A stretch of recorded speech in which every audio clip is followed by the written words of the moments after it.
Bendición para todos. Gracias por acompañarnos. Una nueva enseñanza más de día de reposo. Hoy veremos un tema muy interesante dentro de digamos, la colección de pasajes de la parashá o de las porciones bíblicas que enseñamos cada sábado. El tema de hoy tiene que ver con una renovación del pacto que hace el Señor eh, justo antes de que el pueblo entre en la tierra prometida. Esto tiene que ver con una condición en el corazón del pueblo antes y después. Eso es lo que vamos a revisar hoy. Así que les agradezco que nos acompañen, que estén atentos a la enseñanza, que hagamos todos el mayor esfuerzo por, por entender, digamos que disponer nuestro corazón para esto. Esta enseñanza la he titulado Un corazón circuncidado, que pues en cierta manera obviamente es ya un refuerzo a muchas enseñanzas sobre este asunto, pero lo veremos pues a partir del pasaje de hoy, que tiene que ver con el capítulo 29 y 30 de Deuteronomio, de la parashá llamada Nitzavim. Así que vamos a arrancar. Les agradezco que me acompañen con una oración. Dios Todopoderoso, te doy gracias por permitirnos buscarte hoy, Señor.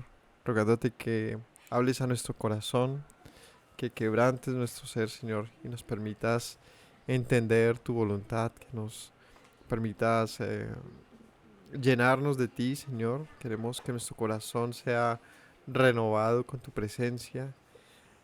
Habla a nuestro ser, Señor, te lo rogamos. Gracias te doy por este día de reposo, Señor, y por todos los que te invocan, que puedan escuchar tu voz. En el nombre de Yeshua.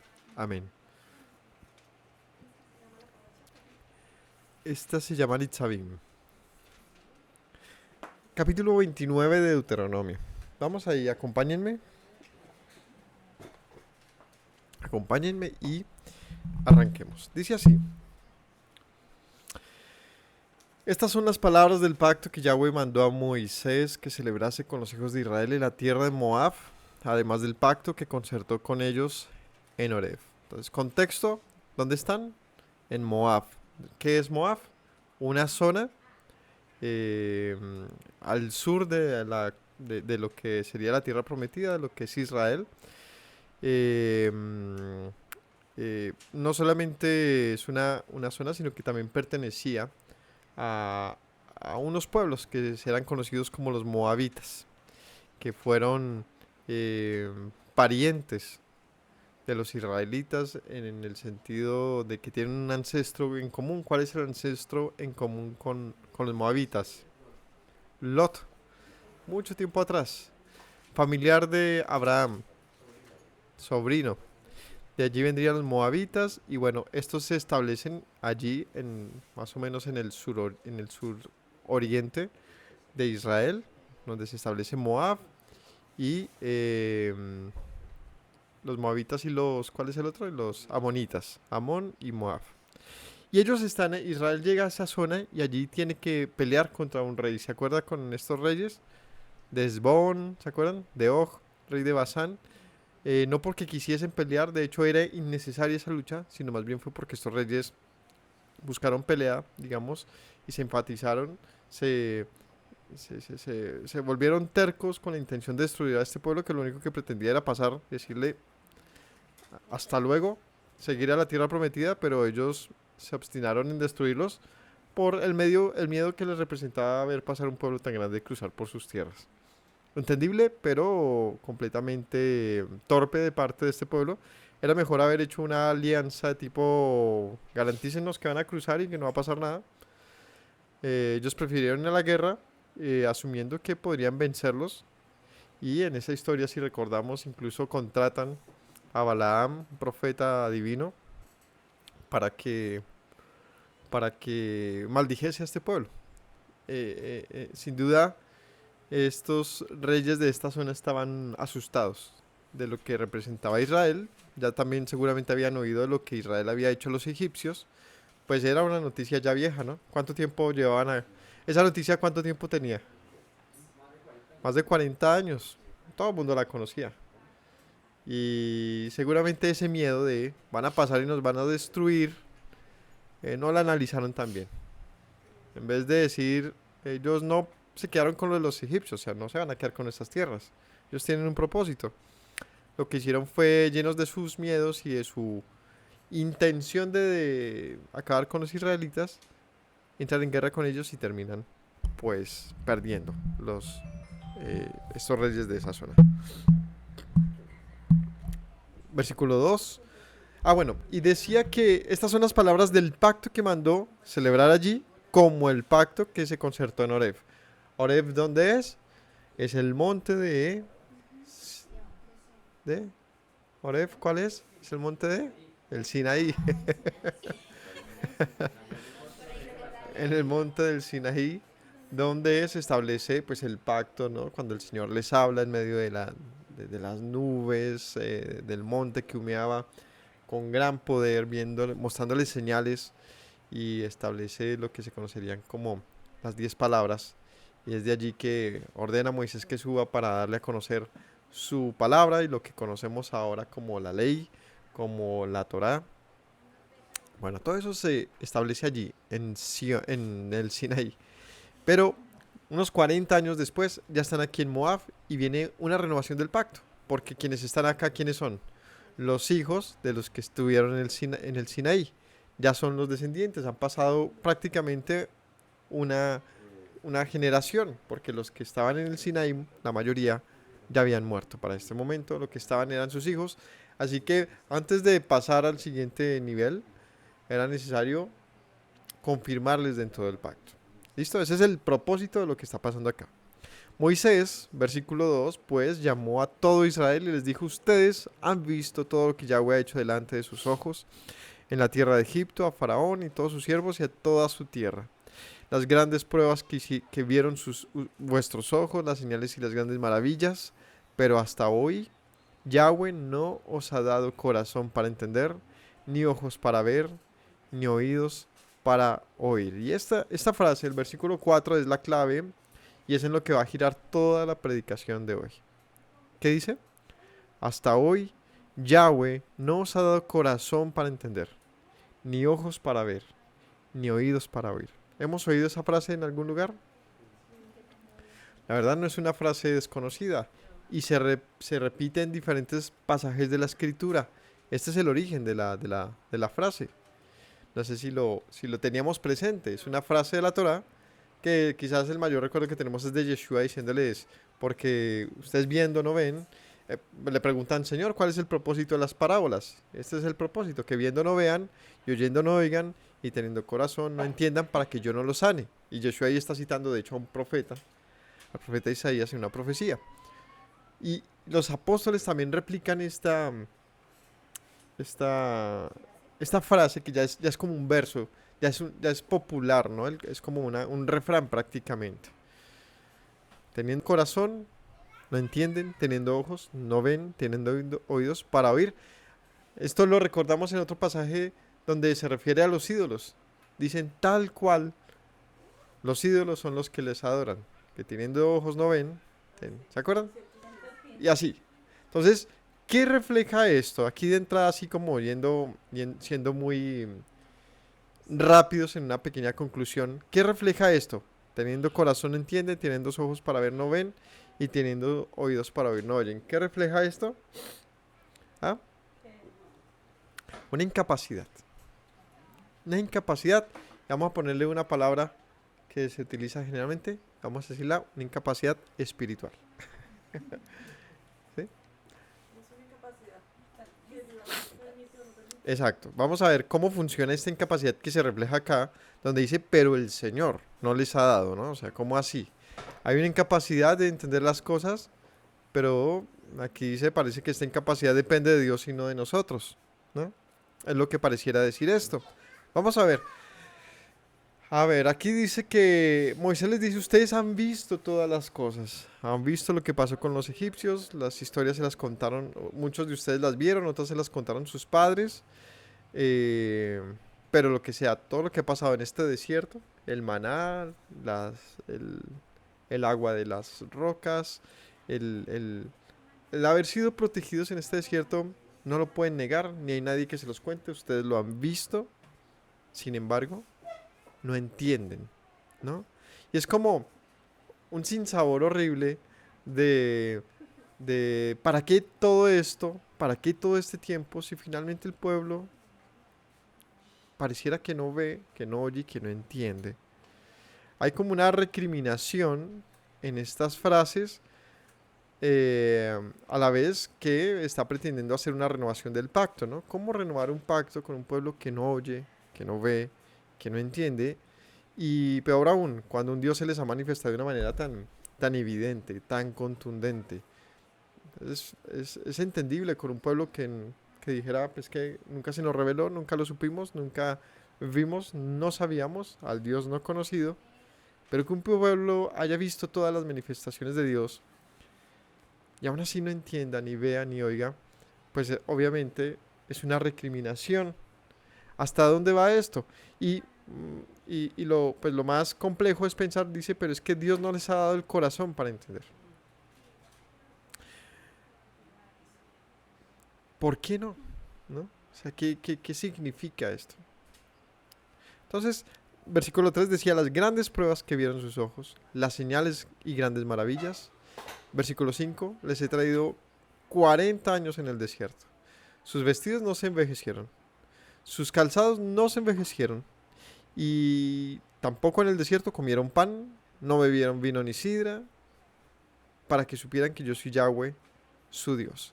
Entonces les sigue diciendo, no solamente vieron las señales en Egipto, sino que en el desierto sobrevivieron durante 40 años sin pan ni vino, que es la dieta básica de todas las, digamos, culturas de la época, seguramente.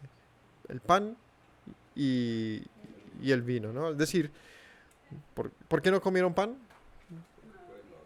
Porque no había, que fueran a la tienda y no había. ¿Ah? Pero, pero ¿por qué no comieron pan? No, no, ¿cuál es la razón? Porque no había cosechas. ¿Y por qué no bebieron vino ni sidra? Porque tampoco habían cosechas ni viñedos. ¿Sí? ¿Qué había? Pura Coca-Cola en el desierto. Agua de la roca. A punta de maná y agua de la roca. Imagínense esa dieta durante 40 años. Ese maná debía tener seguramente todos los nutrientes necesarios. Eso era la pura creatina del desierto. Era lo que necesitaban, sencillamente lo que necesitaban. Pero les dice, y ustedes lo han visto, y así, para que sepan que yo soy el Señor su Dios.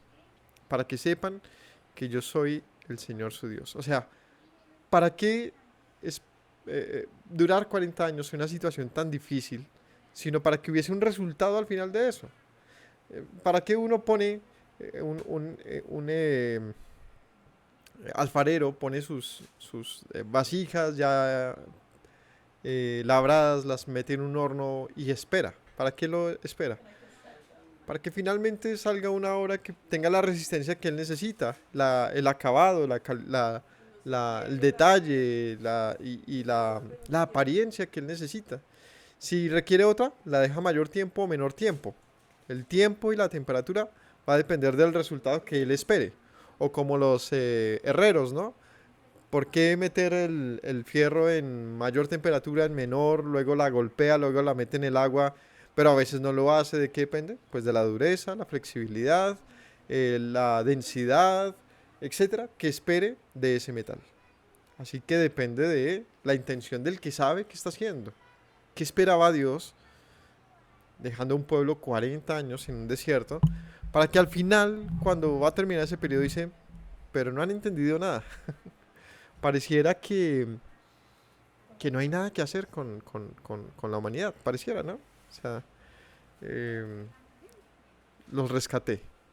Y vieron cómo, ¿no? Como con alas de águila los he traído hasta este lugar. O sea, era imposible salir de allí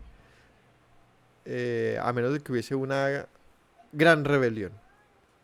Y no tuvo que, pues hubo una rebelión en relación de que el pueblo pues se suelta el yugo, pero no, ellos no tuvieron que hacer nada, no tuvieron que ir a pelearle al faraón, ni hay huelga, ni nada, ¿no? Ni hacerle un paro, ni nada de esas cosas. Ellos lo que lo que tuvieron que hacer era confiar en Dios y escuchar a Moisés y seguirlo. Y Dios se encargó de hacer todo. Y en el desierto, 40 años de un desierto como en todo su sentido, ¿no? Solos, ellos con Dios. Para que al final pudieran llegar a unas promesas que Dios les había anunciado y pudiesen olvidar, pues también esa vida previa, ¿no? Es decir, tener una nueva vida, una nueva vida. Pero dice, y la palabra que les insisto, que es la clave, es, pero hasta hoy, y hasta hoy es a punto de entrar a la tierra prometida, Yahweh no les ha dado corazón para entender, ni ojos para ver, ni oídos para oír. En otras palabras, Moisés, que es el que está hablando aquí, les está diciendo, ustedes siguen siendo rebeldes. O sea, no eran el pueblo perfecto que pues, digamos, se pretendería que fueran.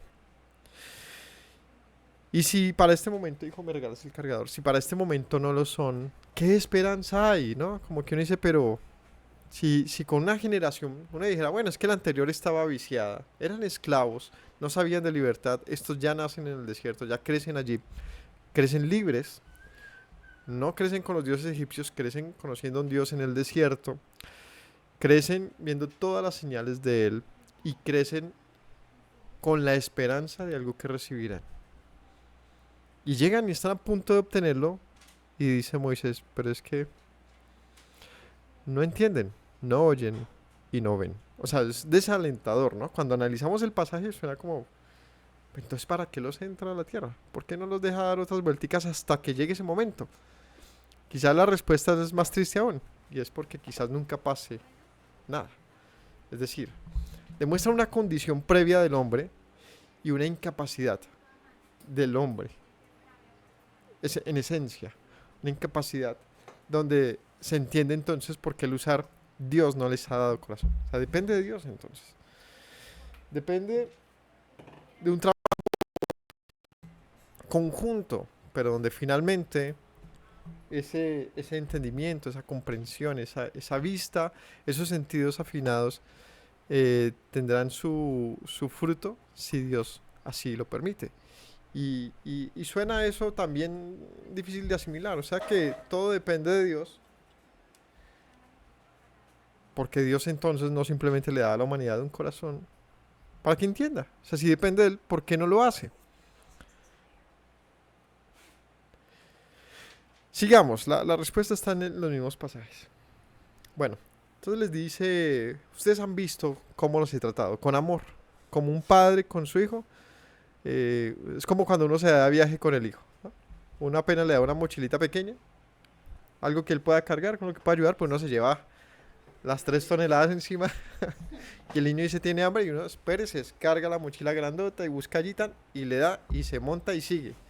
Y si él se quedara solo, él no sobrevive, su mochila no tiene lo suficiente, necesita al papá.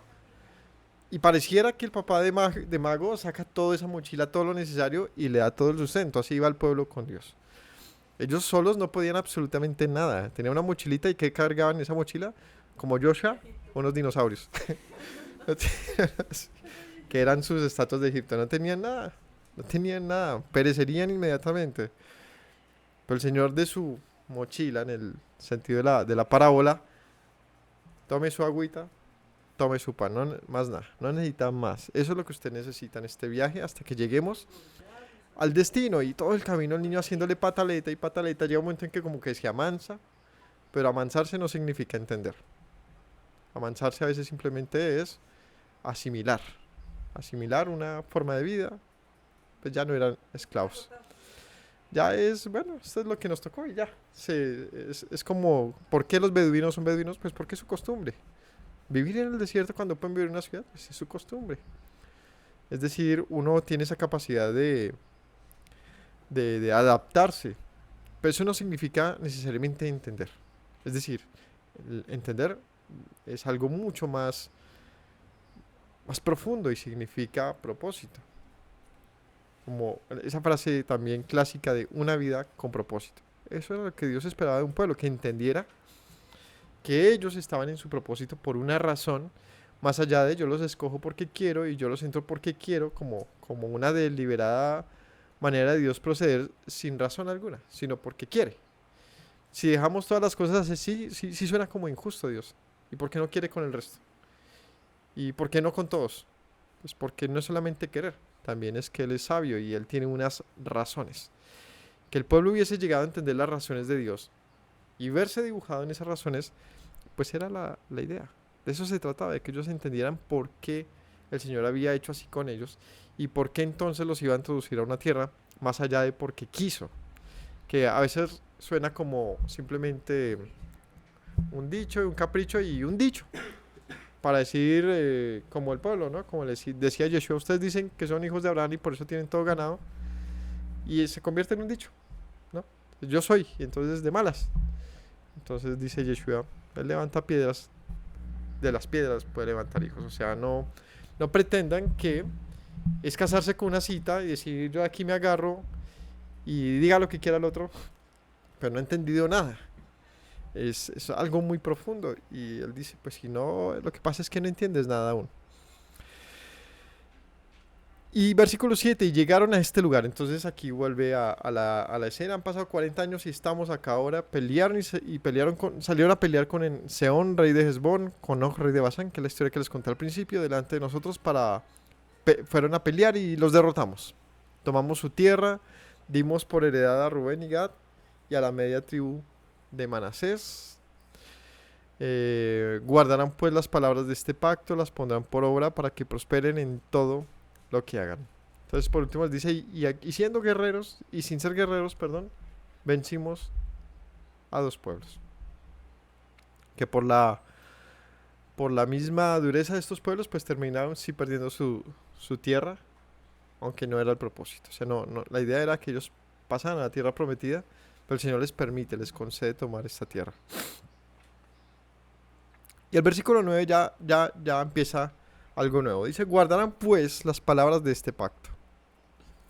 Las pondrán por obra para que prosperen en todo lo que hagan. Recordemos que están aquí en el capítulo 29, renovando un pacto. Ya están acá. Ahora guarden las palabras de este pacto. Háganlas. Y entonces les va a ir bien. Ustedes están todos hoy en presencia de Yahweh, su Dios. Las cabezas de tribus, sus ancianos, sus oficiales, los varones de Israel, los niños, mujeres, extranjeros que habitan en medio del campamento, desde que el que corta la leña hasta el que saca el agua, para que entres en el pacto del Señor tu Dios, en su juramento que Yahweh tu Dios concierta hoy contigo, para confirmarte hoy como su pueblo y para que Él te sea a ti por Dios de la manera que Él te ha dicho, como lo juró a tus padres, Abraham, Isaac y Jacob. Y no solamente con vosotros hago yo este pacto y este juramento, sino con todos los que están aquí presentes hoy con nosotros delante de Yahweh, nuestro Dios, y con los que no están aquí con nosotros. Y este es uno de los pasajes más hermosos de toda la Biblia. ¿Sabe por qué? Para nosotros lo es por una simple razón. Y es que aquí acaba de decir mi nombre. Acaba de decir, y Eduardo también. Y acaba de decir, y Angie también, y Esperanza también. Y empieza a mencionarnos en un plan eterno. Dice aquí, este pacto, no solamente con los que están aquí, sino con los que vendrán. Aún con los que no están aquí. Y ahí es donde la esperanza se abre para nosotros. Bueno, se reafirma. Porque el juramento con Abraham es este, ¿no? Establecer mi pacto contigo y con tu descendencia. Así que aquí lo que está diciéndoles, pueblo, el juramento, el pacto que hice con sus padres, hoy lo confirmo con ustedes, pero no solo con ustedes, sino con los que vendrán más adelante, ¿no? Con los que no están aún hoy. Entren en el pacto. La invitación de entrar en el pacto, todos los presentes, todos los que habían salido de Egipto, todos los que habían sido llamados de una vida de esclavitud a una nueva vida, dice todos, pequeños y grandes, entren al pacto, al juramento del Señor. Confírmenlo para que Dios sea su Dios y ustedes sean su pueblo. Lo que pasa cuando hay una confirmación Más bien, les pregunto, ¿es necesaria la confirmación de parte de nosotros? O sea, Dios ha hecho un pacto, ¿no? Ha llamado a Abraham y a sus descendientes. Pues es necesario que nosotros también confirmemos el pacto. Entonces, ¿qué dicen? ¿Sí? ¿Por qué? Pues sí, porque es como lo que se hace en empezar. Es necesario que nosotros digamos que lo haremos. ¿Pero por qué? ¿Por qué es necesaria la confirmación? ¿Y es bíblico? Dime.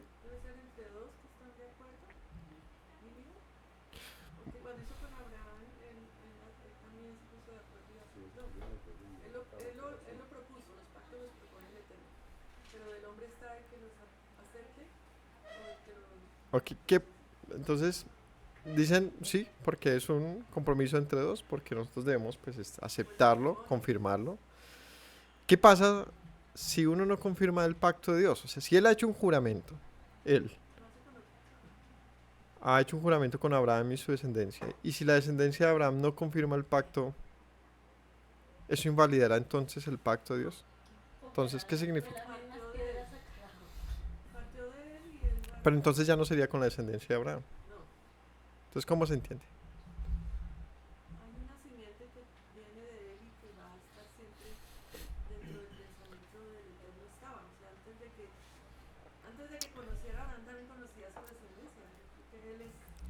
La solución es sencilla.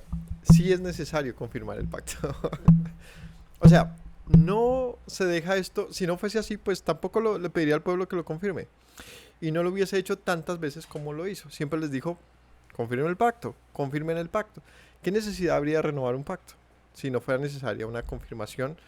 Él dice, así como lo hice con Abraham y sus hijos, lo hago hoy con ustedes y lo haré con sus hijos.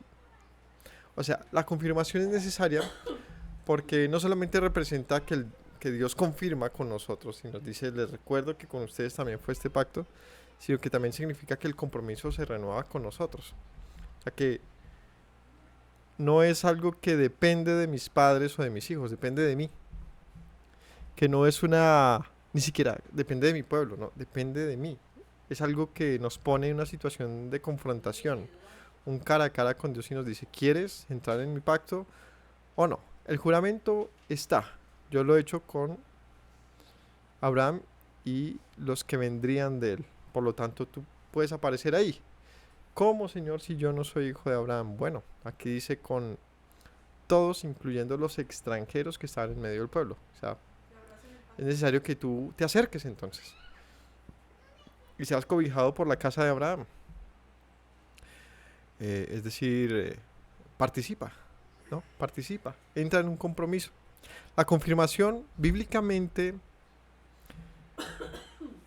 no la entiendo como siquiera algo casual y momentáneo o este público simplemente como por hacer la ceremonia, no. Se entiende como una necesidad humana de acercarnos a Dios y entrar en una relación con Él. Es como, como asumir que porque el Señor ya ha hecho un pacto con Israel, entonces ya todo está ganado para todos. Y la verdad es que no es así. No es así, o sino el Señor habría quebrantado muchas veces su pacto entonces, porque Él mismo desterró su pueblo, lo mandó a muerte, lo mandó a hambre, a dificultades, y ha hecho estragos, es la palabra, con su pueblo. Entonces diríamos, pues el Señor quebrantó su pacto. ¿Cómo podemos entender entonces el obrar de Dios si Él tenía un pacto con su pueblo? Pues porque el pacto era permanente con aquellos que también lo habrían mantenido con Él. Es decir, que si un pueblo desatiende entonces, o una persona no desea, no se permite entrar en pacto con Dios, entonces también Dios se desentiende de sus obligaciones con ese pacto que él haya hecho. Es un pacto entre dos. Así que les dice, yo confirmo este pacto y este juramento también con ustedes y con los que no han venido, a fin de que ellos también puedan entrar. Lo que está diciendo que es un pacto abierto y que no depende de ellos exclusivamente, sino que ellos también iban a morir. Era una generación que estaba de paso.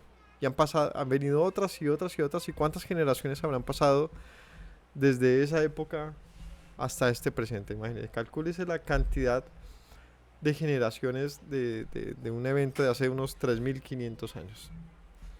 Eso es cualquier cantidad, ¿no? Eh, entonces, es importante que nosotros nos veamos incluidos allí como la voluntad de Dios, porque es lo que aquí está diciendo. Este pacto es con ustedes y con los que vendrán. Eso también nos recuerda a una oración que hace el Mesías, ¿no? Hay una oración eh, en... Regálenme un segundito.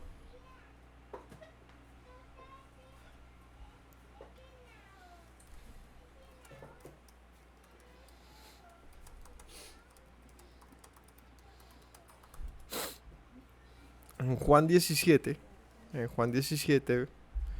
versículo 9, allí Yeshua está haciendo una oración y dice, o no, leámosla toda, está en el capítulo 17, es una oración muy apropiada, muy exacta en lo que estamos hablando. Capítulo 17, Mateo dice, de Juan, estas cosas habló Yeshua y levantando los ojos al cielo dijo, Abba, Padre, la hora ha llegado. Glorifica a tu Hijo para que también tu Hijo te glorifique a ti. Como le has dado potestad sobre toda carne para que dé vida eterna a los que le diste.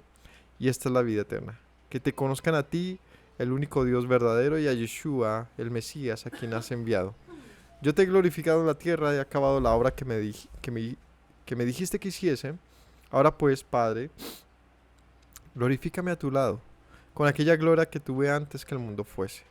He manifestado tu nombre a los hombres que del mundo me diste, tuyos eran, me los diste y han guardado tu palabra. Ahora han conocido que todas las cosas que me has dado proceden de ti. Ahora conocen que todas las cosas que me diste proceden de ti. Porque las palabras que me diste les he dado, ellos las recibieron y han conocido verdaderamente que salí de ti. Han creído que tú me enviaste. Yo ruego por ellos. No ruego por el mundo, sino por los que me diste, porque son tuyos. Todo lo mío es tuyo y lo mío tuyo. He sido glorificado en ellos. Ya no estoy en el mundo, mas estos están en el mundo, y yo voy a ti. Padre Santo, a los que me has dado, guárdalos en tu nombre para que sean uno así como nosotros. Cuando estaba con ellos en el mundo, yo los guardaba en tu nombre. A los que me diste, los guardé. Y hablo esto en el mundo para que tenga mi gozo cumplido en sí mismo. En sí mismos. Yo les he dado tu palabra y el mundo los aborreció porque no son del mundo, como tampoco yo soy del mundo. No ruego que los quites del mundo, sino que los guardes del mal. No son del mundo, como tampoco yo soy del mundo. Santifícalos en tu verdad, tu palabra es verdad. Como tú me enviaste al mundo, así yo los envío al mundo. Por eso, por ellos yo me santifico a mí mismo, para que también ellos sean santificados en la verdad. Mas no ruego solamente por estos, sino también por los que han de creer en mí, por la palabra de ellos, para que todos sean uno, como tú, oh Padre, en mí y yo en ti, que también ellos sean uno en nosotros, para que el mundo crea que tú me enviaste.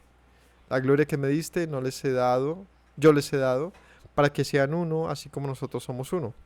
Yo en ellos, tú en mí, para que sean perfectos en unidad, para que el mundo conozca que tú me enviaste, que los has amado como también a mí me has amado. Padre, aquellos que me has dado, quiero que donde yo estoy también estén conmigo, para que vean mi gloria que me has dado, porque me has amado antes de la fundación del mundo. Padre justo, el mundo no te ha conocido, pero yo te he conocido, y estos han conocido que tú me enviaste, les he dado a conocer tu nombre, les daré a conocer aún, para que el amor con que me has amado esté en ellos, y yo en ellos. ¿Ah? ¿Quién pensaría escuchar cómo fuera una oración del Señor sobre nosotros? O sea, si el Señor pudiese elevar una oración a su Padre, ¿qué diría? Pues aquí hay un ejemplo.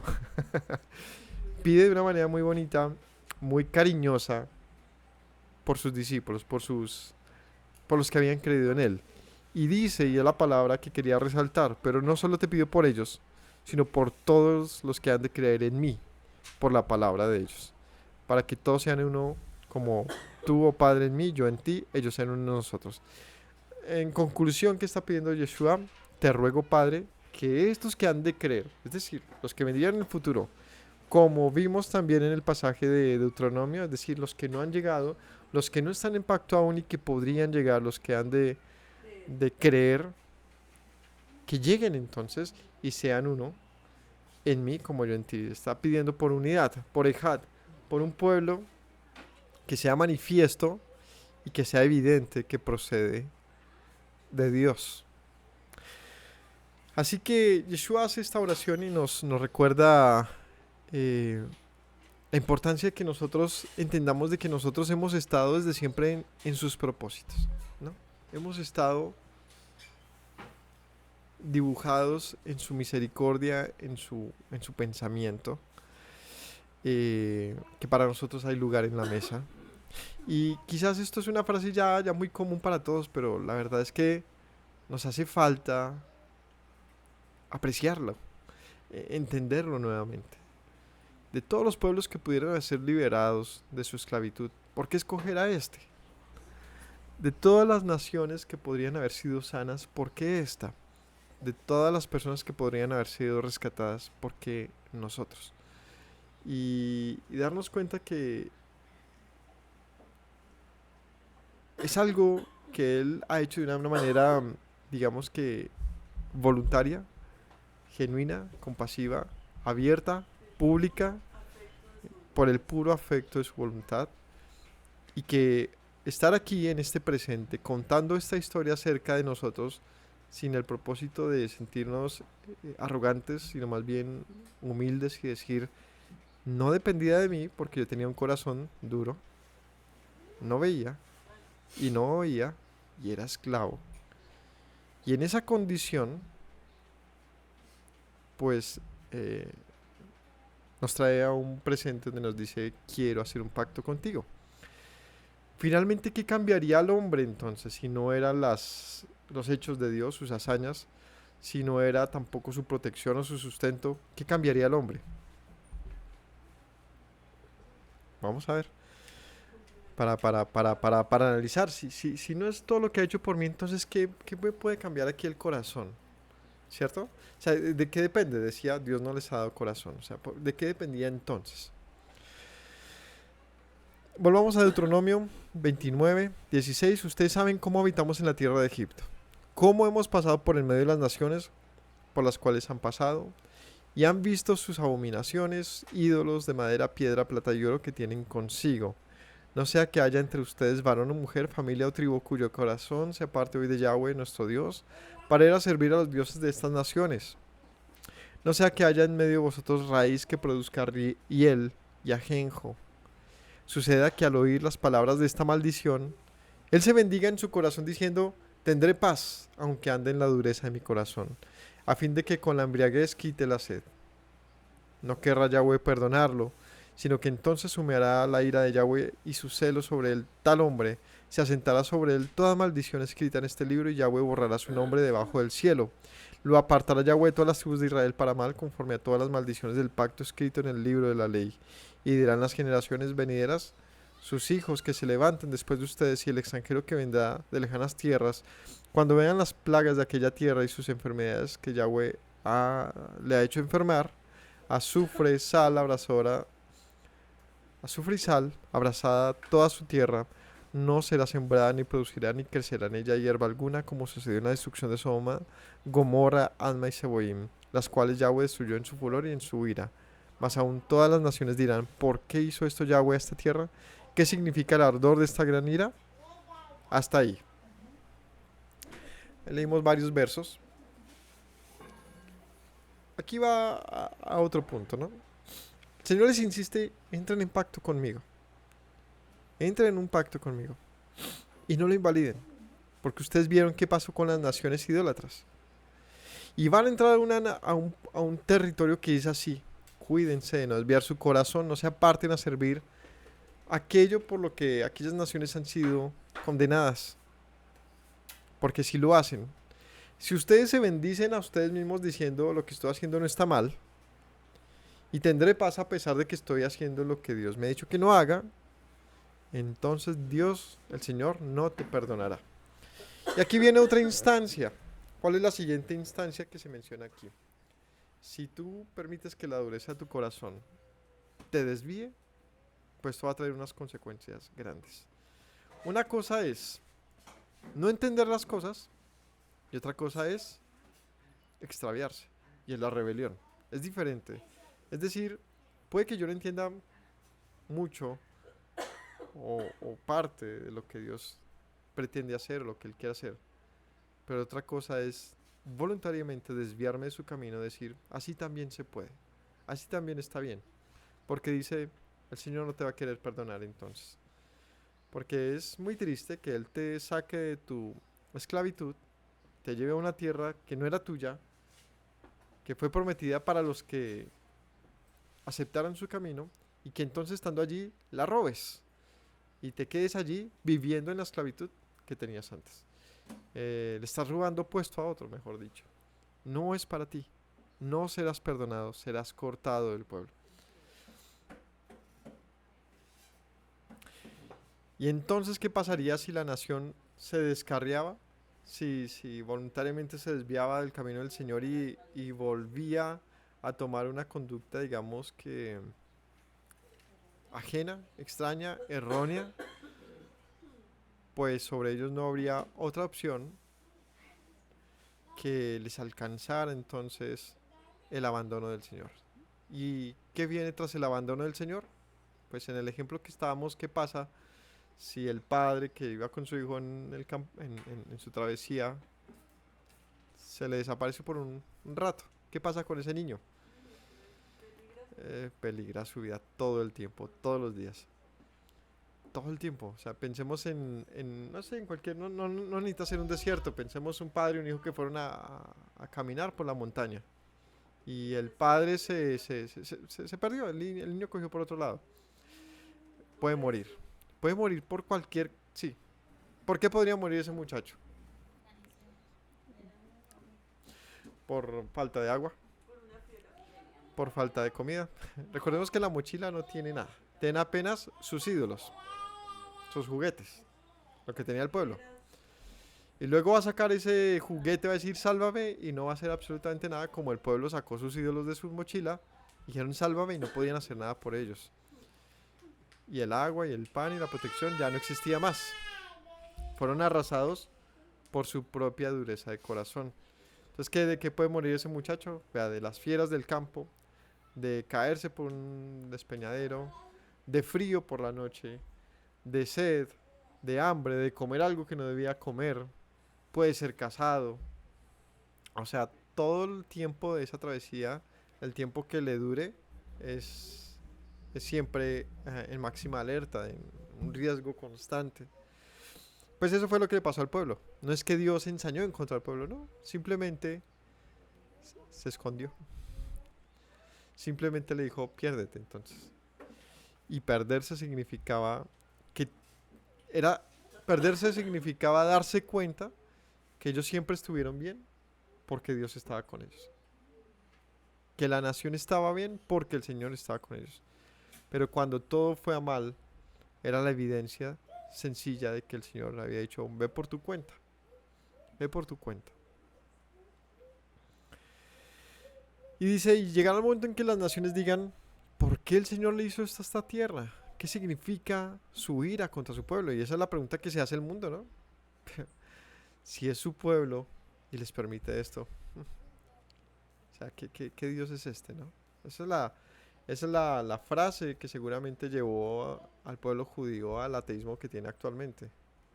Si nosotros siendo su pueblo nos manda a campos de concentración, pues mejor que no seamos su pueblo. Eso no es mi petición, no es mi deseo. Prefiero seguir siendo judío, pero no que Él sea mi Dios.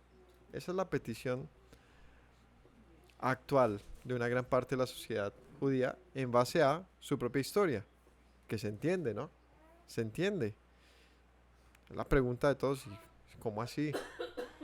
¿Cómo así? ¿Cómo así que Dios permite esto?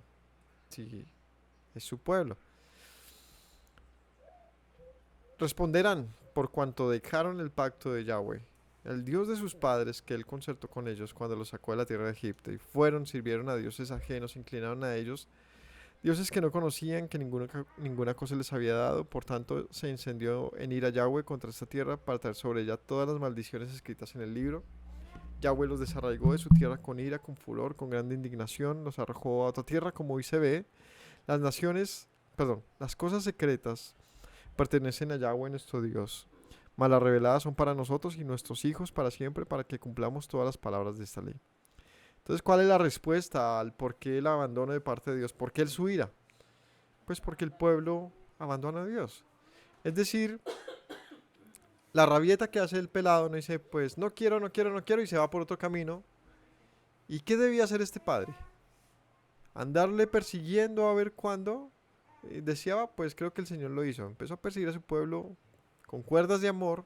¿Y qué decía el pueblo todo el tiempo? Echemos de nosotros sus cuerdas, cortemos sus ligaduras. No queremos nada contigo, Señor. Es como el repudio, ¿no? Es como cuando está la pareja y el marido quiere a su esposa o viceversa y el otro no le corresponde. O sea, que llega un momento en que uno dice, ¿qué estamos haciendo? Eso que, ¿cómo se prospera ahí? No hay nada que hacer. Además no solamente ya no me quieres, sino me estás siempre con tus amantes. Entonces, como que el repudio. O sea, como que llega al punto de, ¿será este el límite? Entonces el Señor le dice a su pueblo, pues, será entonces que vayas con tus amantes a ver si te mantienen como yo te he mantenido hasta hoy. Y los deja solos. Y a ver cómo le va al pueblo solo. A ver si allá en su soledad, en su humillación, dice, yo estaba bien con mi marido. No, esa es una parábola de las que se presentan en Oseas, por ejemplo. Yo estaba bien con mi marido y me entregué a mis pasiones y fornicaciones por la dureza de mi corazón. ¿Y qué hará este Dios? ¿Se compadecerá de su esposa adúltera? ¿Será que este Dios verá con misericordia? Veamos la historia. Es que esto es una historia, un romance de esos bien dramáticos, bien duros. Y este pueblo, aquí lo está diciendo Moisés, se los está profetizando. Ustedes van a servir al palo y la piedra, van a ir a volverse otra vez cavernícolas, como las naciones que estaban allí, de las cuales el Señor dijo, les envió juicio y les serán quitadas por sus prácticas eh, malditas. Si ustedes hacen lo mismo, pues no esperen un destino diferente. Entonces dice, las naciones dirán, ¿sabe por qué Dios hizo esto? Una nación entendida, ¿qué va a decir? No va a echarle la culpa a Dios. Un pueblo entendido no va a culpar a Dios de los estragos de las naciones. Un pueblo entendido va a decir, esto le pasó porque ellos dejaron a Dios, porque ellos se desviaron. Entonces el Señor los entregó, como dice Romanos, a sus concupiscencias y a su corazón entenebrecido para que hagan lo que no conviene.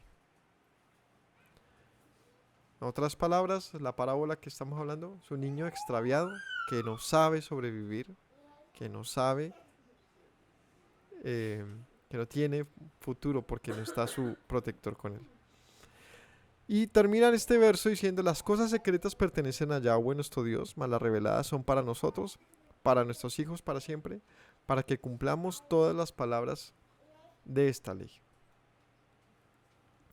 Esto generalmente se utiliza esta frase para decir, para decir, el conocimiento de esto de aquello solo es para nosotros. Para ti no, porque no eres judío. O para ti no, porque tú no... Es muy elitista este verso para como se utiliza generalmente, pero no está diciendo, de hecho, nada sobre eso. ¿Qué es lo que fue revelado y que el Señor le dice, entiéndanlo porque se les ha revelado? ¿De qué acabamos de hablar? De un juicio, ¿cierto? Acabamos de hablar de que el Señor dice, los enviaré lejos y serán presos de las maldiciones de este libro, a fin de que, perdón, y las naciones verán y dirán, es que ustedes abandonaron el pacto. Y ahí cierra, las cosas secretas pertenecen a Yahweh nuestro Dios, pero las reveladas son para nosotros, a fin de que cumplamos esta ley. ¿Qué es lo que ha sido revelado? Se insiste y se dice, hazlo para que vivas. ¿Qué es? Pues el juicio. Está diciendo, pues yo ya les he dicho cuál es el destino. Escojan bien entonces. Esto no está escondido. Es revelado. Es manifiesto. Se los he dicho. Desde el mismo Abraham, el Señor le dice a Abraham, porque tus hijos serán esclavos en Egipto. Y de allí los tomaré y los entraré a la tierra prometida. No hay nada que esté escondido en ese sentido del juicio de parte de Dios. O no hemos hablado todo el tiempo de un apocalipsis y de cosas venideras como un asunto que a todos nos genera cierto temor, cierta cosa, cierta necesidad de entender que no podemos andar como locos en este mundo.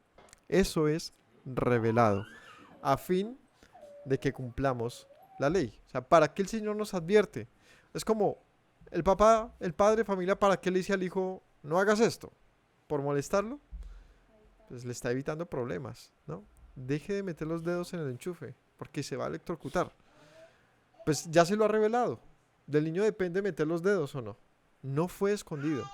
Es decir, Dios no ocultó las maldiciones de la ley, a fin de que cuando llegaran dijeran, uy, no sabíamos que no podíamos. No sabíamos que pasaría esto. Cuando pone a Adán en el huerto, le dice, no comas del fruto porque morirás. Le reveló qué pasaría con algo que jamás había visto ni conocido. Adán no conocía la muerte. No tenía una referencia que era la muerte.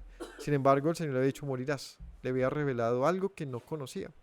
El pueblo estaba libre y a punto de entrar a una tierra prometida. No sabía de algo como la destrucción de su pueblo, de la destrucción del templo, de la aniquilación. No tenía ni idea de eso y se veía como imposible. Y de repente el Señor le dice, va a pasar, ha sido revelado. ¿Quién pensaría que en un futuro, por poner un futuro horrible, dijéramos, es que aquí a 10 años Colombia vendrá a ser el peor de los desiertos porque, yo qué sé, se va a secar el Amazonas y va a vender cualquier herida? No, eso no, no lo creo. Porque uno ve este presente, digamos, tranquilo en cierta manera, uno dice, no, yo tampoco creo eso.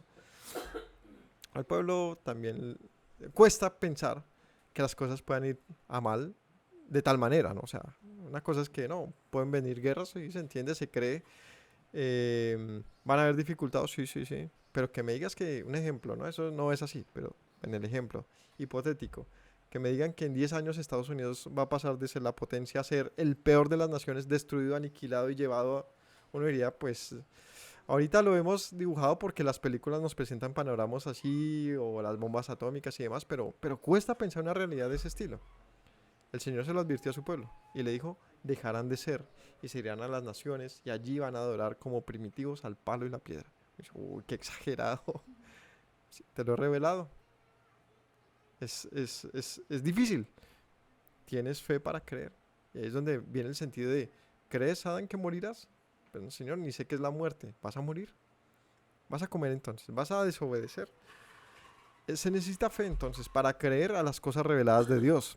Es más, el mundo no cree o le cuesta creer en un Dios que haya manifestado tal voluntad que se puede ver de maldad, ¿no? Parecía, uff, es malo Dios, ¿o por qué nos dice estas cosas? No, él simplemente le dice al hijo, no cojas por acá porque te vas a caer del peñasco, no tomes de esa agua porque te va a envenenar, no vayas para allá que ya hay panteras, yo qué sé. Todo el tiempo le está advirtiendo del mal, del peligro, le está revelando. Las cosas reveladas son para nosotros. Si nosotros tenemos algo revelado que el mundo desconoce, pero nosotros no, no puede decir, no, es que a mí el Señor me reveló que es que las velas se encienden de esa manera porque somos el pueblo que el Señor nos ha revelado. Ahí es donde lo siento mucho, pero estás desdibujando completamente el sentido de este pasaje.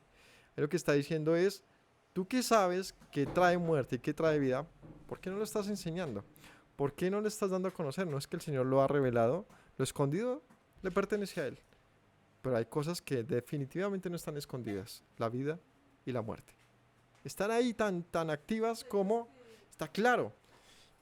Y en este presente nosotros tenemos mucho que decir en ese sentido, porque gracias al Señor decimos, es que nos lo ha dado a entender, nos lo ha revelado, nos ha dicho, esto es vida, esto es muerte. Y no solamente en el sentido práctico pues de la Torá, a fin de que cumplamos la ley, sino en tantísimas cosas que cuando pensamos en todo lo que la Escritura habla de lo porvenir, ¿no? Ahí conozco gente que está todo el tiempo sacando sus cuentas de cómo serán las cosas por venir, porque uno encuentra luz en esto. Porque uno dice, pues que el Señor está anunciando algo. Yo tengo que estar ahí pendiente, tengo que estar... No puedo dejar pasar por alto lo que el Señor nos ha enseñado, lo que le sirva a otro, no, me sirve a mí. Yo tengo que estar atento en lo que el Señor ha revelado. Esa es la lógica de esto. ¿Tienes un corazón duro? ¿Tienes ojos que no ven, corazón que no entiende? Pues aprende esto muy bien. Yo ya te las, como decía un actor ahí, te las canto. Yo ya se lo dije, yo ya se lo advertí. Quiere creer o no, es su problema. Lo puede entender o no, es su problema. Yo ya lo he anunciado. De hecho, para esto no se requiere tanto entendimiento, se requiere es otra cosa. ¿Qué se requiere para esto? Fe. Fe. El Señor no dejó el pueblo a cargo de su entendimiento, lo dejó a cargo de su fe. O sea, de la fe del pueblo, no el entendimiento de la fe del pueblo, sino la fe del pueblo, a fin de que el Señor luego le dé el entendimiento. O sea que sí, el entendimiento y la visión y la luz viene de Dios, pero la fe viene de nosotros, en el sentido de que el Señor la pone, pero es de nosotros mantenerla. O sea, es de nosotros la decisión de creer o no creer. El Señor nos ha dado todo para que podamos creer. O no vieron lo que le hice a los egipcios, o no vieron lo que anunció, o no vieron, y aún así no vemos muchas veces. Él dice, crean a lo que he dicho. Crean a las palabras que he anunciado. Crean. Crean. Entonces la clave para el entendimiento, para ver y para todo, ¿qué le dijo Yeshua? Pues tu fe te ha salvado. ¿No? Vean la fe de este hombre, de esta mujer. Eso lo ha sanado. ¿No? Señor, Señor.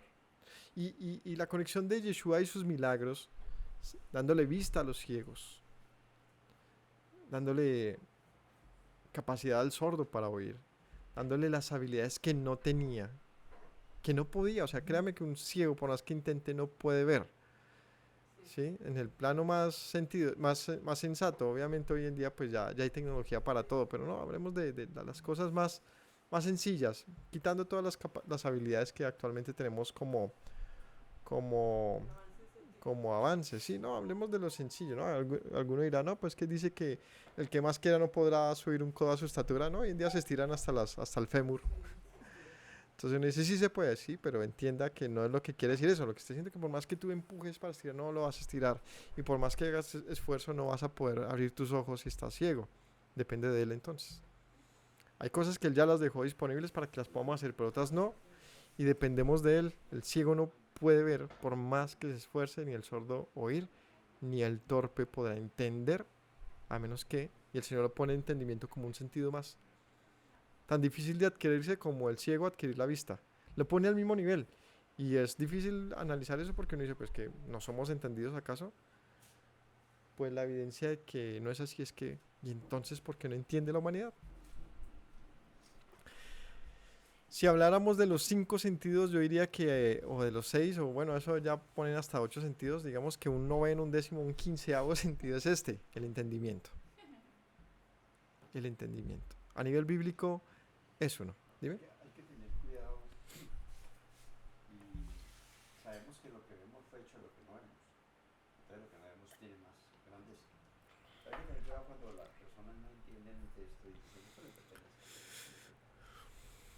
No, que no le entienden. No es que las cosas secretas le pertenecen, como manera de Esa para es demostrar que la justificación. Ajá. Se usa mucho y se usa mucho de texto. Para evadir. Secreta le pertenecen a Dios y las reveladas a nosotros. Lo usan como un pretexto.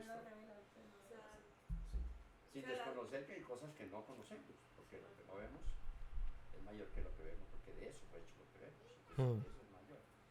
Lo que pasa es que yo escuchaba un ejemplo de cómo se sintetiza ese texto.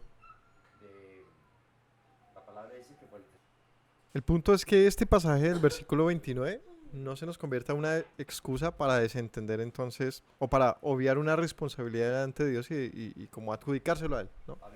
Como decirle, si no entiendo es porque Dios no quiere que yo entienda, como diciendo, yo me desligo de mi responsabilidad. ¿Por qué Dios no querría que tú entiendas? Pues si hay una respuesta bíblica y es por la dureza de tu corazón. En el caso del faraón, bueno, entonces el Señor también lo endureció. O sea, ¿Por qué? Pues porque él ya se las tiró de necio y dice, pues entonces sigue siendo el peor de los necios. ¿Quieres ganarte el título? Toma, coronita del necio. Sí, así no nos metamos en esa onda porque puede que entonces sí nos pase. Es decir, que sí, entonces Dios nos oculte todo y eso es peor, ¿no? Es decir, este no es un pasaje de evadir responsabilidades, sino más bien de entender que sí hay grandes cosas evidentes, reales, abiertas, expresadas de las que debemos ponerle atención, que las ocultas pues llegará si el Señor quiere dar a conocer o no, no es digamos prioritario. La prioridad es que lo revelado lo busquemos, lo conozcamos, lo entendamos. Y aquí vamos conectando entonces con el punto de por qué el pueblo había salido de su esclavitud, pasado por un desierto, ver a sus padres perecer y llegar ellos hasta este momento y que al final el Señor les diga, pero teniendo corazón no entiende, teniendo ojos no ven, teniendo oídos no oyen. Y aquí lo conectamos con esto. Porque sabe que esa condición lo puede llevar entonces a la dureza del corazón, a una dureza que traiga el furor de la ira del Señor sobre ustedes. Así que no van a echarle la culpa al entender o no entender. La culpa se le echa a su capacidad de creer y no creer, que es diferente. ¿Creer y no creer a qué? Pues a lo que Dios ha dicho. Finalmente Dios pone todo en un asunto de esperanza, de lo porvenir, lo que hace que sea muy difícil de entenderse, como aún hoy para nosotros. Nuestra fe se convierte en algo que está relacionado con lo porvenir, en algo porvenir, en algo que es difícil de comprobar y que podemos comprobarlo pero con historias no nuestras, con las del pueblo. Ah, sí, es que la Biblia dice sí, pero cuéntame otra historia que no sea la de la Biblia. Y uno dice, uy, ahí ya como que le cierran a uno las barreras. Porque uno ve y expresa la fe en lo que ha visto que le pasó a ese pueblo y lo que le ha pasado hasta este presente. Pero mi vida, ¿en qué está? Pues en la esperanza que ellos aguardaron. Es decir, un ejemplo, no, es que yo creo porque el pueblo esperó y el Señor les concedió. ¿Sí? ¿Cuándo? Pues como 500 años después. Y uno dice, ah, chévere. ¿Y usted qué hay? Pues la misma esperanza. Viendo algo que quizás no reciba en este presente, pero aguardándolo como si ya lo tuviese. Ah, el pueblo aún no había sido despojado de su tierra ni nada, pero tenía que haber creído esto revelado como algo que era para allá. No pueden darse el lujo de desviarse del Señor. Capítulo 30. Y sucederá que cuando hubiere venido sobre ti todas estas cosas, la bendición y maldición que he puesto delante de ti, y te arrepintieres en medio de todas las naciones donde el Señor te hubiera arrojado, y te convirtieras al Señor tu Dios, y le obedecieras a su voz conforme a todo lo que yo te mando hoy, tú y tus hijos, con todo tu corazón y con toda tu alma, entonces Yahweh hará volver a tus cautivos, tendrá misericordia de ti, volverá a recoger de entre todos los pueblos a donde te hubiese esparcido el Señor, aun cuando tus desterrados estuvieran en las partes más lejanas que hay debajo del cielo, de allí te recogerá el Señor tu Dios, y de allí te tomará, y te hará volver Yahweh tu Dios a la tierra que heredaron tus padres, será tuya, te hará bien y te multiplicará más que tus padres, y circuncidará Yahweh tu corazón, el corazón de tu descendencia, para que ames a Yahweh tu Dios con todo tu corazón, con toda tu alma, a fin de que vivas, y pondrá Yahweh tu Dios todas estas maldiciones sobre tus enemigos, y sobre tus aborrecedores que te persiguieron. Y tú volverás y oirás la voz de Yahweh y la pondrás por obra. Todos sus mandamientos que te ordeno hoy, te hará Yahweh tu Dios abundar en toda la obra de tus manos, en el fruto de tu vientre, de tu bestia. Y aquí vienen varias bendiciones. Cuando obedezcas a la voz de Yahweh tu Dios para guardar sus mandamientos, estatutos escritos en este libro de la ley, cuando te conviertas a Yahweh tu Dios con todo tu corazón y con toda tu alma. ¿Cómo la ve? Aquí va la evolución de la idea, ¿no? O sea, arranca de un pueblo rescatado, pero ciego. O sea, sí, me quitó las cadenas, pero sigo siendo miserable, pobre, ciego y desnudo. O sea, ¿de qué me sirve ya no ser esclavo? Bueno, ya no tengo otro señor malvado, tengo otro señor, pero no lo entiendo. O sea, ¿qué onda conmigo? ¿Para qué me traes hasta acá si yo no te entiendo? Entonces vendría el Señor y diría, ¿crees que yo te puedo transformar? Y ahí es donde dice, pues esto te lo estoy revelando, será así. Si no, vuelve a tu condición de humillación. Y ahí está, ese es el estado de este momento. Y es donde, pues, solo sé que soy un pueblo en el desierto y que un Dios nos ha traído hasta acá, pero no entiendo nada, ni papa. Entonces les dice, pues pasará que cuando entren y posean la tierra, tendrán la opción en- de asimilar esos mandamientos y vivir conforme a ellos. Porque si no, estos los van a llevar a un punto de desgracia tal que será la clave para que entonces entiendan. Ese es el punto. Que la comprensión humana se viene... ¿De qué manera nosotros tenemos nuestro mayor alcance de la comprensión? ¿Cómo una persona realmente alcanza a entender algo? ¿Sabe cuál es la mejor manera para entender algo? Experimentándolo. Es esa. Esa es la mejor, o sea, esa es la reina. O sea, tú puedes ir con el mejor maestro y te puede poner en panorama muchas cosas. Wow, uno sale de esas clases como tremendo lo que dijo ese señor. Al día siguiente ya no sirve, o sea, tienes que reforzarlo mucho. Esta mañana pensaba que tengo un hijito de 3 años y cuando se sale de bañar, perdón, cuando se va a bañar, como él se quita la ropa, yo decía, bueno, ya se la sabe quitar bien. ¿Cuánto le tomó aprender a hacerlo? Algo tan sencillo como quitarse la ropa sin que se enrede, pues que quitarse un pantalón y una pijamita. Al principio se le enredan las piernitas y yo dije, bueno, y yo hago cálculos tontos, pero siempre estoy en esas. Y yo, bueno, lleva, digamos que 2 años, son 365 por año, 2 veces, son como 700 días, 700 intentos, restando todas las en que yo se los quité a la mamá, por lo menos lleva 350 intentos. O sea, es algo tonto, pero yo decía, pero es suficiente para que yo no le dije cómo quitárselos, yo se los quitaba. Ahora él le tocó solito y eso de que uno empieza con los pies a jalárselo, sin caerse, porque no estaba teniéndose de nada y así se los quitó y, y yo pensé en cosas tontas que piensa uno, pero dije, eso le tomó aprender a quitarse un pantalón. Por lo menos 365 intentos del último año, porque más pequeño pues no se los quita solos. Para aprender una cosa, solo. Y de aquí en adelante pues cada vez lo hará mejor.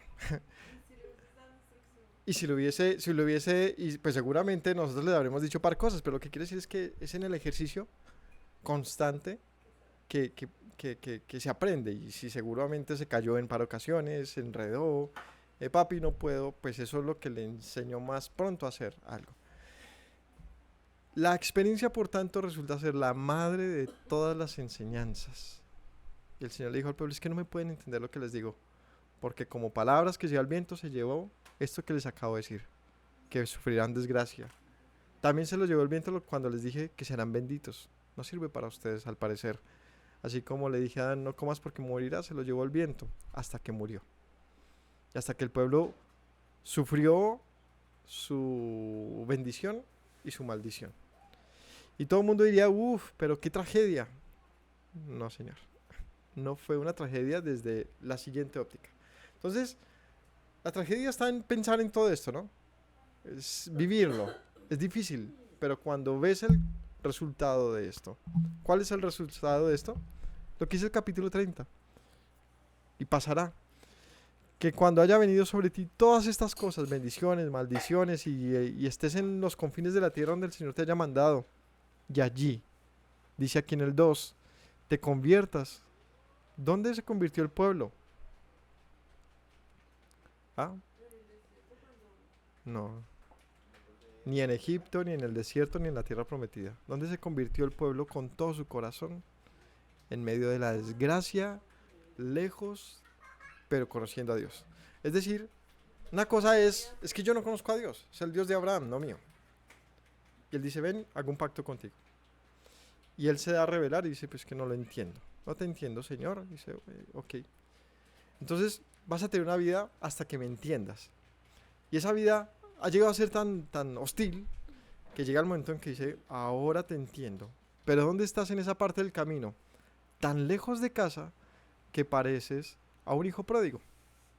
Ah, es que sí estaba bien con él. Es decir, Dios nos pone en un mundo de contrastes a fin de que el contraste nos enseñe. Cuando estamos con Él, todo marcha bien. Pues que yo no quiero. O sea, yo soy un hombre ya grande, déjeme de ser como yo quiero ser. Vete. O sea, haz como quieras. Entonces allá, habiendo sufrido todas sus dificultades, va a recordar y decir, uff, no había como la sopa de mi mamá. No hay como la tibieza de mi casa, de la que yo abandoné, de la que yo dejé. No hay como el que siempre había pan para desayunar, que yo no tenía que esforzarme por el pago de los servicios y como uno extrañar el punto de ahora me cuesta a mí si yo no tengo para pagar esto, no tengo comida. La experimentación se convierte entonces en una excelente manera de valorar lo que se tiene, de entender el por qué se van las cosas y el por qué llegan otras. Significa madurez. Tú no puedes hacer madurar algo rápidamente. Tienes que esperar que tenga su tiempo. Su tiempo. Así que el Señor avisó, avisó del tiempo. Avisó del tiempo que le tomaría. Y allí, en medio de toda su dificultad, después de haber hecho todo mal, me buscarán. Se convertirán a mí. Y me van a buscar ustedes con sus hijos, con todo su corazón y con toda su alma. Pues no hay nada, no hay manera más genuina de buscar la salvación que cuando uno está en el pozo. O sea, busca a Yeshua que te salve. ¿De qué? ¿No? Ahora, misma escena, pero el tipo está en un pozo allí que le está subiendo el agua. Ese señor no va a parar de gritar auxilio, socorro, el tanque y el chorro. Auxilio, socorro, no va a parar de gritar. Pero es que no hay nadie, está en un desierto, no hay nadie, no importa, grita y grita porque tiene la improbabilidad, pero de que de pronto alguien lo escuche. Así sea un buitre lo saque de ahí, pero ojalá que alguien me saque de acá, ¿no? Esa es la realidad. Esa es la realidad. Así que hablar de salvación cuando uno no se ve alcanzado no tiene mayor sentido. Pero cuando uno está en la situación en la que reconoce su condición, pues no hay momento más oportuno para ser salvo. Y entonces, dice aquí, el Señor hará volver tus cautivos y tendrá misericordia de ti. Él dice, pues tranquilos. Pero luego ellos no eran esclavos antes y luego no clamaban también por salvación. Entonces, ¿por qué no fueron salvos en aquel momento? Porque es que ellos no conocían a Dios. Porque ellos fueron rescatados de su manera de vivir y se les presenta una nueva. Por esa nueva no les gustó, no la valoraron,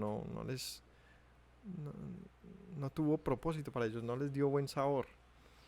Les toca ahora a sus hijos, siendo libres. Y ahí hay un ciclo, si nos fijamos: esclavitud, libertad, prosperidad, decisiones. Esclavitud, libertad, prosperidad, decisiones. Y está el ciclo ahí. El pueblo entra a la tierra prometida con abundancia y empieza a tomar malas decisiones y se vuelve a la esclavitud. Y empieza el ciclo. El punto es que no son ciclos muertos, son ciclos que cada uno va optimizando las cosas, debería. Es decir, no es un reseteo, no.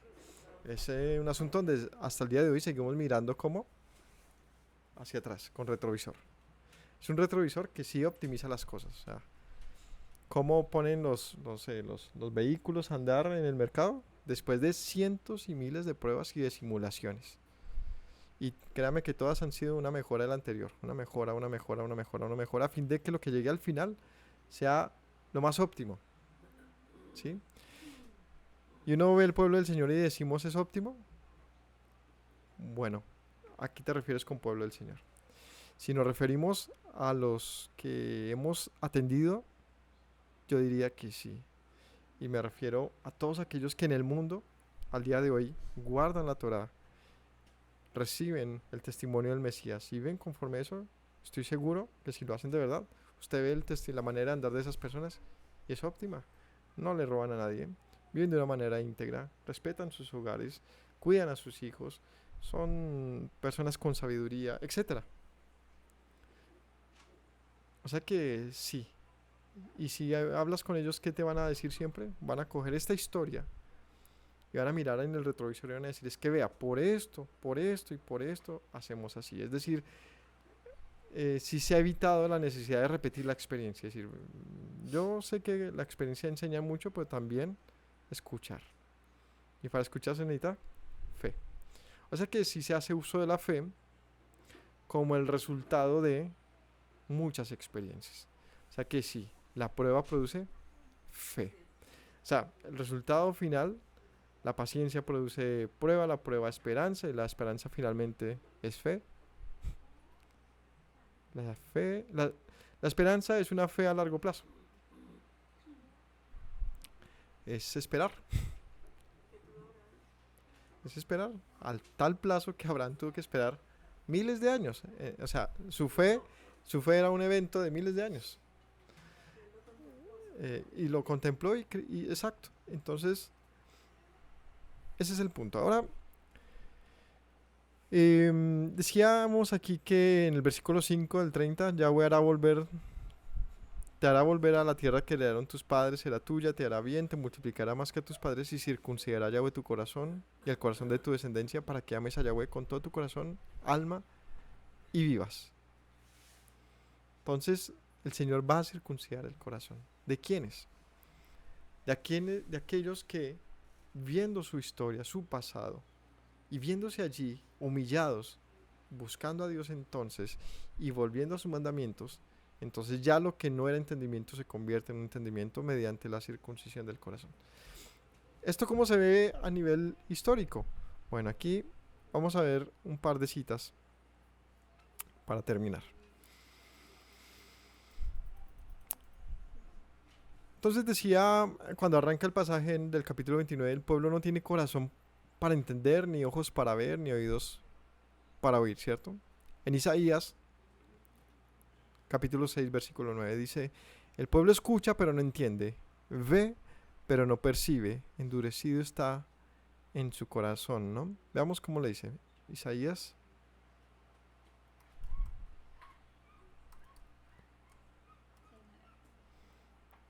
Isaías capítulo 6.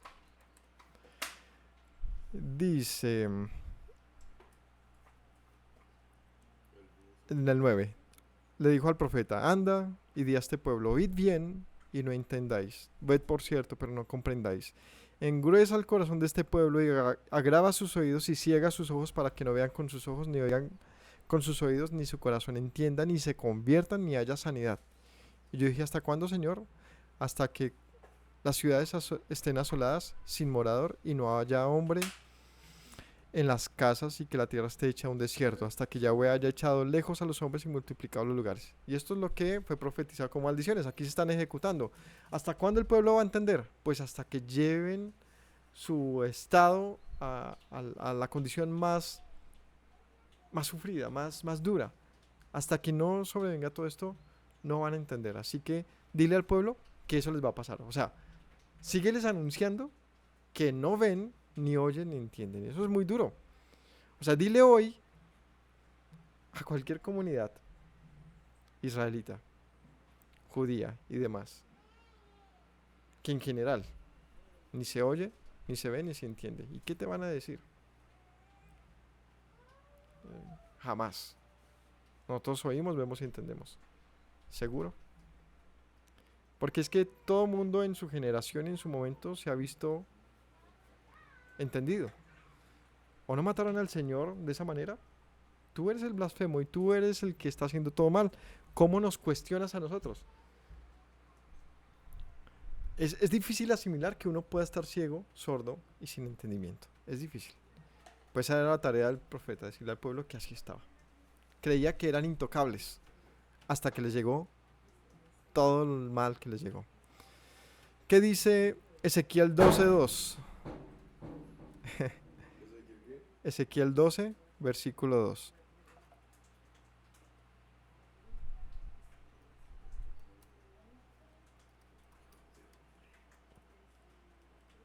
Bueno, no solamente comunidades israelitas y judías, sino cristianos, católicos, cualquier religión, háblale sobre esto. Y es donde dice, esta es una iglesia de sana doctrina, y como que uno siempre está muy seguro en el lugar en que está, pero puede estar bien extraviado. Ezequiel capítulo 12 dice así, Hijo de hombre, tú habitas en medio de casa rebelde, los cuales tienen ojos para ver y no ven, oídos para oír y no oyen, porque son casa rebelde, ¿no? Jeremías 5:21.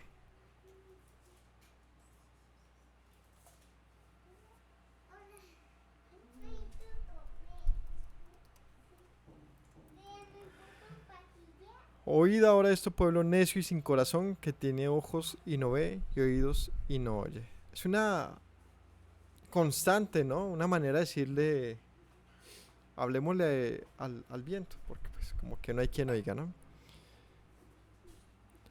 ¿Qué dice Yeshua acerca de esto? Mateo 13:14.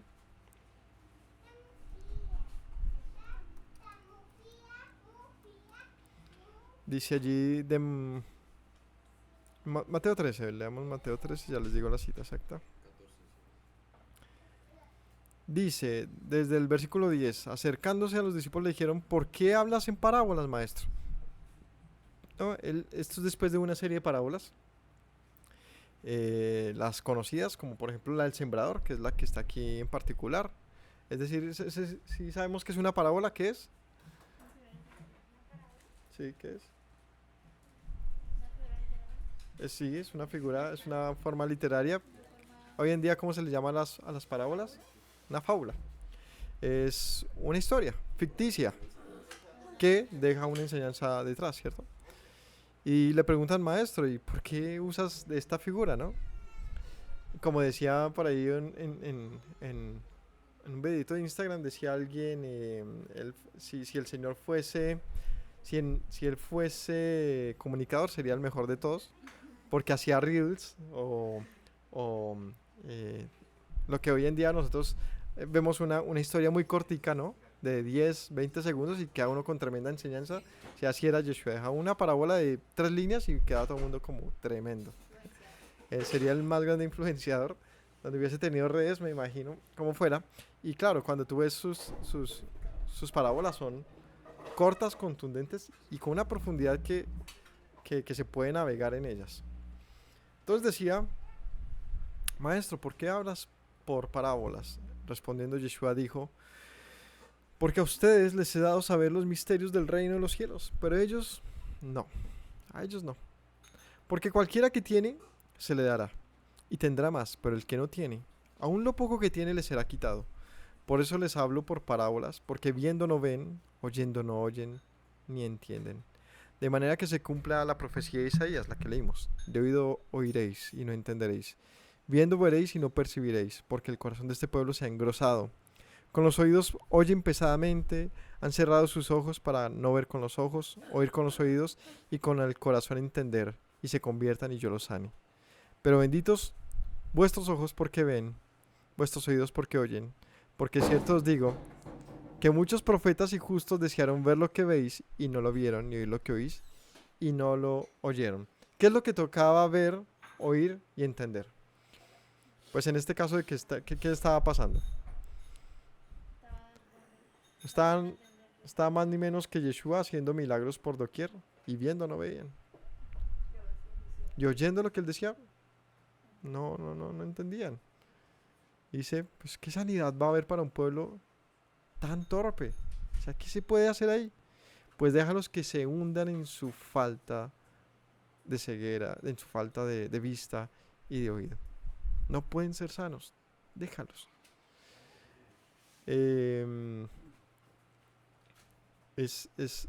A veces quisiéramos que Dios actuara de una manera diferente, ¿no? Es como cuando el agua de la llave está turbia, ¿qué tienes que hacer? ¿Cerrarla para que no se gaste?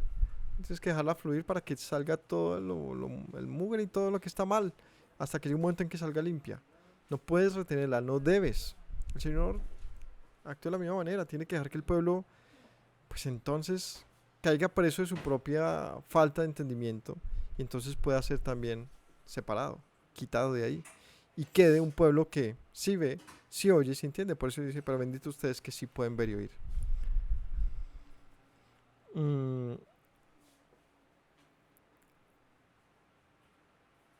2 Corintios 4:4. 2 Corintios 4. Dice,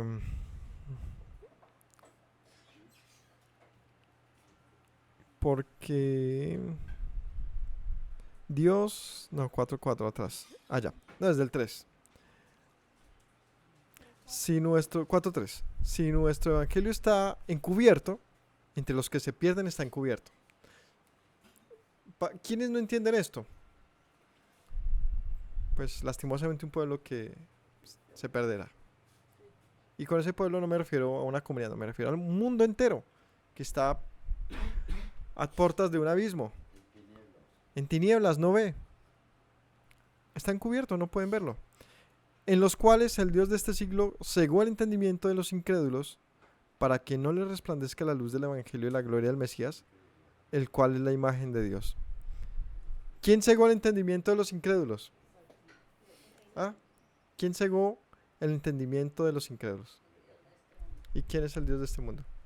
Pues como lo que representa el avance, negar. ¿Saben quién es el Dios de este mundo? El deseo de los ¿Quién es el Dios de este mundo? El Señor. ¿Quién cegó el entendimiento del pueblo? El Señor. Este es uno de los pasajes que tristemente ha sido más mal traducidos. Generalmente dice que Satanás, se traduce como que Satanás cegó al incrédulo. Él no puede hacer eso. Es una mala traducción, no del pasaje, sino del intérprete, porque aquí de hecho no está diciendo nada que no sea. Aquí le pone una D minúscula. El Dios de este siglo es el Dios. Dios. Según todo lo que hemos leído, hemos entendido bien desde Deuteronomio, porque tú no les has hecho entender. Dice aquí, los incrédulos, los que no entienden el Evangelio, dice, pues Dios les ha cegado el entendimiento. ¿Por qué? Porque son incrédulos. Dice, el Dios de este siglo cegó el entendimiento de los incrédulos para que no les resplandezca la luz del Evangelio de la gloria del Mesías, el cual es la imagen de Dios. ¿A quiénes les cegó el entendimiento? Ojo con la palabra clave, son los incrédulos. Es decir, no se los cerró al mundo, no, a los que no quieren creer. El que no quiere creer, pues sabe que, tranquilo, el Señor te da esa oportunidad también. Es tu opción, es tu cuerpo, mi cuerpo, mi decisión. Es su decisión. Y entonces el Señor le dice, ok, pues cierro el entendimiento para ti. No entenderás. Porque no nos predicamos a nosotros mismos, sino a Yeshua como Señor, a nosotros como sus siervos al amor de Yeshua, porque Dios que mandó que las tinieblas resplandeciese la luz, es el que resplandeció en nuestros corazones para iluminación del conocimiento de la gloria de la faz del Mesías. Entonces, ese es un pequeño de esos textos como mal traducidos y que se puede malentender porque dice, primero, ya te lo pretraducen diciendo Dios en D minúscula, uno ya dice, pues no es el Dios bíblico, y segundo, al decir que es Dios de este siglo, como diciendo, pues es de esta época. Segunda de Corintios 4. Pero es un error de interpretación, ya que el mismo pasaje en el... de interpretación. Ah, sí, digamos que, o sea, ahí no dice Satanás, sino que uno interpreta que está hablando de Satanás. Pero la D minúscula sí es un error de traducción del que el que traduce interpreta que está hablando de otro Dios y le pone D minúscula. entre quienes el Dios con minúscula de este sistema de cosas Ujú. ha cegado las mentes de los incrédulos para que no pase a ellos la iluminación de esas buenas nuevas. Sí, es un pasaje difícil porque a uno le cuesta pensar que Dios le ciega a uno el entendimiento. ¿Quién va a hacer eso? Pues el diablo. Pero espere, hemos leído hasta este momento todos los profetas y toda la Biblia que dice, porque el Señor te dice que no verás y no entenderás hasta que hayas recibido todo tu propio mal. Ush, suena duro. Pues por eso dice Isaías, porque no hay Dios fuera de mí. Yo traigo la oscuridad y la luz. Yo traigo la calamidad y la sanidad. Yo traigo la guerra y traigo la paz, dice el Señor. No hay Dios fuera de mí, no te confundas. No hay tal de que estés buscando culpables. ¿Quieres culpar a alguien de tus dificultades? Cúlpame a mí si quieres. Pero entiende que esto lo hago porque te amo y porque necesito que entiendas. Necesito que estés tan oscuro entonces hasta que busques la luz. Dejes de creer que tienes luz cuando no tienes nada. No. ¿Quieres estar en oscuridad? Pues vean bien profundo para que te des cuenta que necesitas la luz, necesitas ver. Eh, Repite el primer precio puso venda para que no entendieran al Mesías, que para traer a celos a su sí, claro, ¿no? Y esto es parte de un propósito mucho más grande, un propósito mucho más grande que es evidente cuando ya hacemos pues la interpretación bíblica, ¿no? De todo lo que está pasando. A ver, Juan 9:39 dice, Eso es darle potestad a Satanás, de que tiene la autoridad de regalar el entendimiento. que eso sería muy injusto. Dicen, no veo, no quiero que entiendan. Sí. Ese no es nadie. Y otro diría, pues si Dios quiere, porque Satanás va a tener más. Juan 9, ¿qué dice? Desde el versículo 35. Oyó Yeshua que le habían expulsado y le dijo, ¿crees tú en el Hijo de Dios? Respondió y dijo, ¿quién es, Señor? Le está hablando un ciego que había sido sano. ¿Quién es, Señor, para que crea en él? Yeshua le dijo, le has visto. El que habla contigo, él es. Es tremendo. Que estés ciego y lo primero que veas al abrir tus ojos es al Hijo de Dios. Y no sepas que él es. Y entonces él que hace dice, pues yo soy. Ahí o sea, ya no hay lugar a confusión. Nadie le contó al ciego. El ciego vio y experimentó después de su más profunda ceguera, buscando quizás, ya con una esperanza perdida, pero quizás ser salvo, ver otra vez. El Señor le dice, aquí estoy, soy el que habla contigo. Y él le dijo, creo, Señor, y le adoró. Dijo Yeshua, para juicio he venido a este mundo. Y vea lo que dice acá. Ah, no, es que ahí sí estaba hablando de Satanás. Vea lo que dice. Eso es que es en el Antiguo Testamento y la excusa de siempre no. Espere lo que dice Yeshua. He venido a juzgar a este mundo para que los que no ven, vean, y los que ven sean cegados. Entonces algunos de los fariseos que estaban con él al oír esto dijeron, ¿acaso nosotros también somos ciegos? Yeshua respondió, si fueran ciegos no tendrían pecado, pero ahora, porque dicen vemos, el pecado permanece. Bravo. O sea, Yeshua dice, he venido para que los que no ven entonces vean, pero para los que ven, ya no vean. Y a esto, los que ven ya no vean, se hacía una referencia a todos los que creen que ven, pero realmente son ciegos. Dice, más bien, se den cuenta que son ciegos. Pero ustedes como creen que ven, entonces el pecado que ustedes dicen que no tienen, pero que es evidente, entonces permanece. Lo que está diciendo es, no hay manera de que sean perdonados, a menos de que ustedes cambien este comportamiento, porque está vigente el pecado que aún cometen.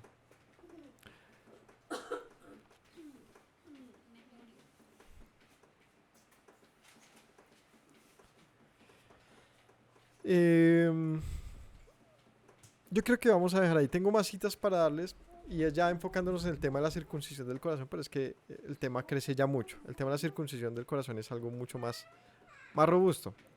Y los apóstoles hablaron bastante sobre esto. Pero quería enfatizar en este asunto. El no poder ver, el no poder oír, el no poder entender, habla de que estamos en una situación en la cual estamos cómodos en nuestra manera de vivir, en la cual no importa entender o no entender. Entonces llega Dios y nos remueve todo y nos pone en una situación difícil para ver si es que en verdad no vamos a querer ver. Y solamente entonces en esa búsqueda de ver, porque reconocemos que somos ciegos, entonces Él llega y nos da vista.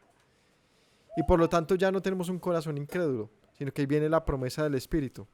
Entonces pondré mi Espíritu en sus corazones y nadie más enseñará a su prójimo, sino que me conocerán. ¿Cuándo podremos conocer? Entonces, ¿cuándo podremos conocer? Cuando el Señor nos revele, nos manifieste. ¿Pero cuándo será manifiesto? Cuando le busquemos. ¿Y cuándo lo encontraremos? ¿Cómo dice el texto? Cuando le busquemos de todo corazón. ¿Cuál es nuestra responsabilidad entonces en todo esto? Son dos cosas, tener fe. ¿Y cómo viene la fe? Por el oír. O sea, tenemos que primero escuchar, tenemos que tener fe y tenemos que anhelarlo. La fe tiene que estar acompañada de, como hablaba, de esperanza, de un anhelo, de una necesidad de que aunque no entiendo, pues yo lo deseo, yo lo espero porque creo. Entonces aquello que era confuso se va a transformar en lo que le dijo el maestro a este hombre: soy yo, al que has visto, soy el Hijo de Dios, cree. Así que mis hermanos, con esto concluimos este pasaje. Les agradezco por acompañarnos en la enseñanza de hoy, por su tiempo, por tomarse el tiempo de descubrir su propia fe. Todo lo necesitamos, y más allá de ser una crítica a otras formas de pensamiento, es un llamado a que revisemos todo lo que creemos y las posturas que tenemos, porque muchas veces pueden ser confusión, puede ser un error, puede ser más y más de la ceguera. Y siempre que estemos ciegos, independientemente de mucho o poco, es finalmente lo mismo, ceguera. O sea que a veces como que uno cree que la ceguera de uno no es tan ciega como la de otros. No. Tenemos que volver a las escrituras y revisar lo que la Biblia dice y ver si para nosotros hay lugar. Aún, ¿no? Porque esa es nuestra esperanza. Y confirmado esto, entonces entrar en pacto con el Señor, como el Señor le dijo a su pueblo: vengan y para que puedan hacer mis mandamientos y ponerlos en obra, y entonces yo los salve, entonces yo les dé un corazón nuevo, ¿no? Esa es la tal, ese es el tal nuevo nacimiento. Es que el Señor entonces nos da a entender, ese es el corazón circuncidado, es un corazón que puede comprender. Mis hermanos, gracias por acompañarnos, que el Señor los bendiga, tengan un excelente Shabbat. Recordemos las palabras de nuestro Maestro, que nos dijo: si permanecen en mis palabras, serán verdaderamente mis discípulos y conocerán la verdad, y la verdad les hará libres. Shalom para todos.